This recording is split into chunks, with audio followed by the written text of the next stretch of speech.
Bonjour à toutes et à tous. Aujourd'hui, on va attaquer un nouveau sujet, celui des observateurs d'État. Donc, un petit rappel sur nos deux cours précédents qui se focalisaient sur la commande par retour d'étape. Donc, cette commande nécessite d'une série d'hypothèses. Si un système a une variable d'entrée et une variable de sortie, donc si c'est un système CISO, Single Input, Single Output, si toutes les variables d'état sont mesurables, si la variable d'entrée, la commande 1 n'est pas bornée, et si le système est commandable, donc il vérifie la condition du rang de la matrice B à B, etc. Si toutes ces quatre conditions sont vérifiées, alors il est possible, grâce à la commande par retour d'état U égale moins KX, ou aussi, on a vu la dernière fois, la commande par retour d'état avec bouclage intégral, donc U égale moins KX, plus l'intégrale de la consigne moins la sortie multipliée par KI. Ça rajoute quand même une hypothèse que le système soit d'ordre 0, donc il y aura 5 hypothèses plus haut. Donc, je disais, si ces 4 ou 5 hypothèses sont vérifiées, alors il est possible, grâce à la commande par retour d'état, de régler arbitrairement les valeurs des pôles du système en boucle fermée. Donc de les stabiliser et en plus de lui donner une convergence désirée. Donc en réglant à plaisir, on va dire, les pôles. Et donc, ceci est résumé dans le schéma ci-dessous, donc où vous voyez que l'état X est réinjecté via la matrice K au niveau de la commande. Donc ça, c'est le cas général avec aussi le bouclage intégral. Donc, ça, c'est un rappel des choses qu'on a vues, mais aujourd'hui, j'aimerais me concentrer sur une hypothèse, celle-ci, donc que vous voyez entourée en rouge, donc que toutes les variables d'état soient mesurables. Alors, il s'avère, donc c'est ça qui permet effectivement d'utiliser X dans la commande par retour d'état, mais il s'avère que ce n'est pas toujours possible. Donc, c'est justement quand ces variables ne sont pas mesurables qu'on va mettre en place ce qu'on appelle un observateur d'état. Donc, l'observateur d'état consiste justement à reconstruire les états pas mesurables. Si l'état n'est pas mesurable, on conçoit un observateur qui permet de le reconstruire à partir d'un modèle du système dynamique et des mesures d'autres grandeurs. D'accord? Donc, il faut qu'on essaye de comprendre comment est fait le système et qu'on utilise l'entrée et la sortie du système pour les donner à cet observateur. Donc, prenons un exemple classique, le système x point égale à x plus bu et y égale cx. On n'a pas inclus d ici, comme c'est très rarement utilisé dans la pratique. Donc, on a dit que la commande par retour d'état, que ce soit celle classique ou avec le bouclage intégral, a besoin de capteurs qui donnent à chaque instant t une valeur approximative de x. Donc il existe deux types de capteurs dans ce sens. Donc les capteurs physiques qui sont de l'instrumentation, donc concrètement des systèmes, un thermomètre, un dynamomètre, un ampéromètre, ce que vous voulez, qui permet de mesurer directement l'état.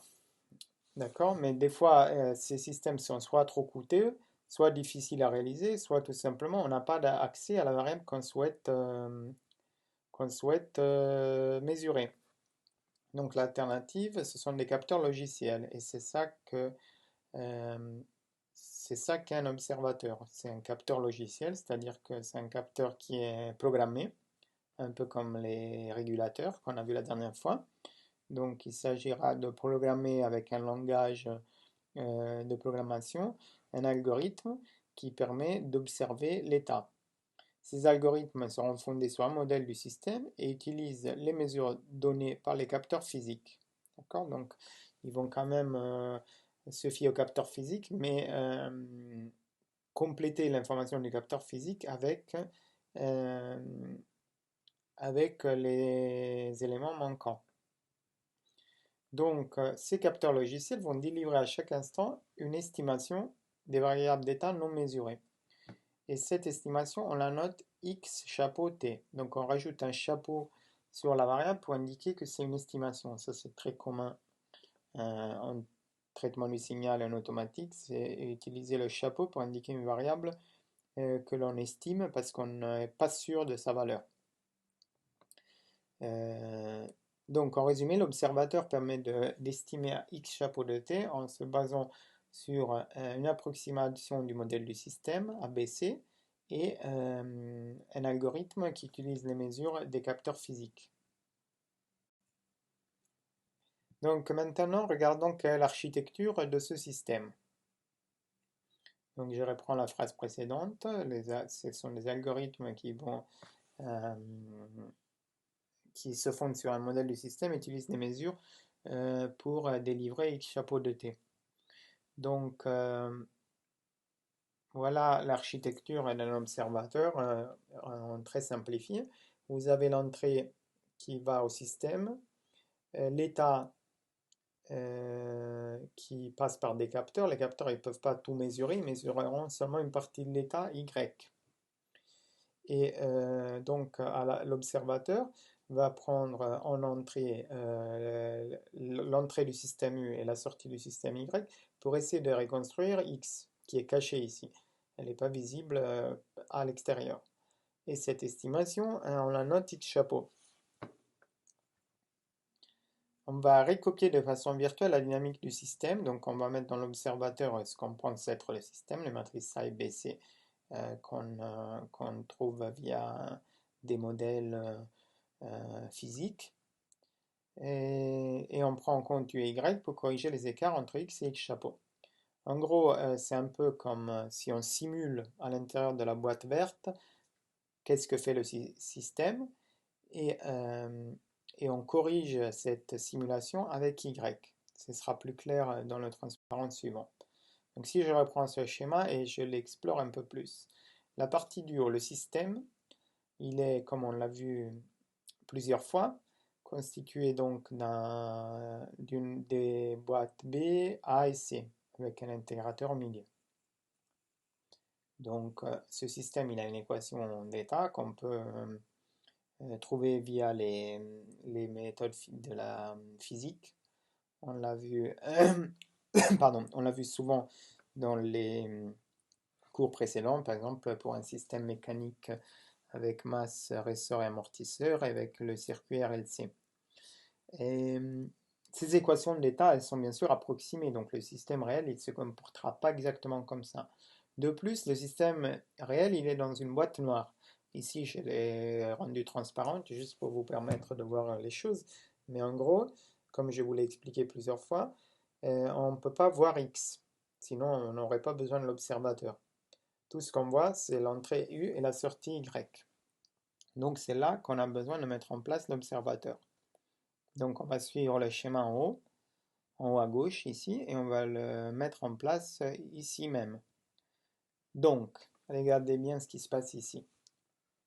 On va récupérer les entrées et les sorties du système, U et Y, et on va les injecter, comme dans le schéma en haut à gauche, dans une boîte avec des traits, ici en anglais Full Order State Observer, donc qui est l'observateur lui-même. D'accord? Donc cette boîte, qu'est-ce qu'elle fait? Dans la partie haute, elle simule le système. Donc vous avez la même chose qu'en haut, sauf que bon, en haut, elle est pas visible, mais comme je vous ai dit, en se basant sur les équations de la physique, on a une idée à la louche des valeurs de A, B et C. Donc on va simuler le système avec A, B et C, et simulant ce système, on a une sortie du simulateur qui est Y chapeau. Encore avec un chapeau parce que c'est une estimation. D'accord? Donc c'est comme si on simule le système, on dit avec la même entrée que le vrai système, j'ai une sortie Y chapeau. Il s'avère que Y et Y chapeau ne peuvent pas être identiques, et ça pour deux raisons principales. Premièrement, parce que les matrices A, B et C sont des approximations du vrai système. Et deuxièmement, parce que on ne connaît pas l'état initial du système, c'est dans la boîte noire. Donc je ne connais pas X à l'instant 0. Donc de ce fait, mon y ne sera pas égal à l'y, mon y chapeau ne sera pas égal à y. Euh, Comme il y a une différence entre y et y chapeau, je vais essayer d'utiliser cette différence pour corriger le système. Donc j'injecte la différence entre y et y chapeau dans une matrice de gain L que je rajoute à la commande du système. Donc je fais en gros une pseudo-commande de ce système qui va à force corriger y chapeau jusqu'à ce qu'il soit très proche de y. Et quand y chapeau sera très proche de y, je peux considérer que le x chapeau de mon observateur il se rapproche du x. Parce qu'évidemment, le X chapeau, je peux le sortir de l'observateur parce que c'est moi qui fais l'observateur, il est programmé en code, alors que le X, il est dans la boîte noire, ici bleu clair, donc je ne peux pas le voir. Sous forme d'équation, voilà ce qui se passe. X.chapeau, si vous écrivez sous forme d'équation le schéma bloc du bas, x.chapeau c'est égal à x chapeau plus bu plus ce terme correctif qui essaye de corriger l'erreur entre la sortie de mon simulateur et la sortie du vrai système. Donc plus L fois Y moins Y chapeau. Ok? Quant à Y chapeau, c'est égal à CX chapeau. Donc ce terme additionnel, comme je l'ai dit à l'oral, et ici je l'écris sur le transparent, compense les imprécisions du modèle ABC ainsi que la méconnaissance de l'état initial X0, qui sont les causes qui font que le modèle et le système ne se comportent pas de façon identique. Donc j'espère qu'avec LY moins Y chapeau, je peux corriger ceci. La matrice L est réglée par l'automaticien. Donc c'est là que je peux agir pour essayer de faire marcher tout ça. Et donc là, justement, on va s'attaquer au problème de comment on règle la matrice L.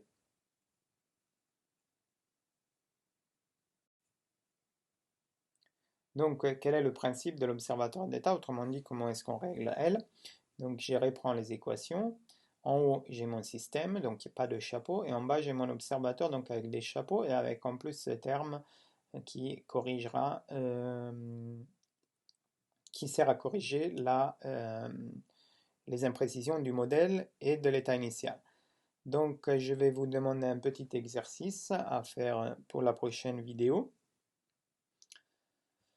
Donc première chose, écrire x chapeau point. Donc la dérivée, donc x chapeau point que vous avez là-haut, uniquement en fonction de x chapeau, u et y. Donc la deuxième partie, c'est on note e égale x moins x chapeau, l'erreur de l'observateur. Donc c'est la différence entre l'état du système réel que je ne connais pas parce qu'il est caché et l'état de mon observateur que je connais parce que je le vois. Quel est mathématiquement, parce que bien sûr je ne peux pas le mesurer ce signal puisque x n'est pas mesurable, mais je peux écrire des équations pour écrire mathématiquement la dynamique de E, c'est-à-dire E point en fonction de E. Et enfin, troisième question pour vous, c'est sous quelles conditions de la matrice L, qui est la matrice que je souhaite régler, cette erreur E converge exponentiellement à 0. Donc, c'est un exercice purement avec des variables, il n'y a pas de numéro là-dedans, mais qui vous permettra de vous approcher de la connaissance de l'observateur d'état. Donc, dans un premier temps, écrire x chapeau point en fonction de x chapeau et y, ensuite écrire e point en fonction de e, et enfin donner les conditions de L pour que e converge exponentiellement à 0. Voilà la solution la prochaine fois et je vous remercie pour votre attention.